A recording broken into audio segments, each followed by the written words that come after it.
Alam niyo ba, merong bagong perfume collections na nilabas ngayon ng Bambi Scents. Ito yung IM collection. 329 pesos lang sila guys. Tignan mo naman yung packaging. Sobrang syala niya. Naglalas ito ng 24 hours at mas higit pa. Yung IM collections nila, lahat is 50 ml. Apat na scents ng IM collection yung nilabas nila ngayon. I have here the Pretty Woman and the Serene. Yung dalawa kasi is for him, yun yung IM Wrist at saka yung IM number 1. Siyempre may magtatanong na naman dyan, Divine, anong favorite mo sa dalawa? Actually, lahat sila mabango. I'm sure mabango rin yung dalawa na for men.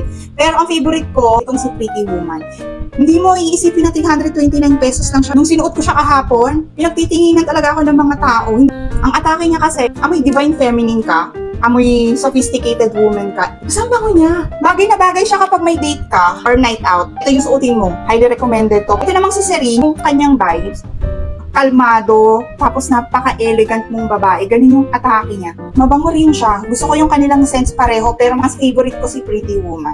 Naman pag tinabihan ka, may problema yung katabi mo, tapos naamoy ka, kakalma siya. May i-recommend akong perfumes na pang regalo, pang date, pang night out, pang ramp-ups. I highly recommended Bambi Scents. Lalo na itong bagong nilabas nilang perfume collections. Kaya check out nyo na to sa Yellow Basket ko kasi alam ko na hindi ako ipapahiya ng Bambi Scents sa inyo.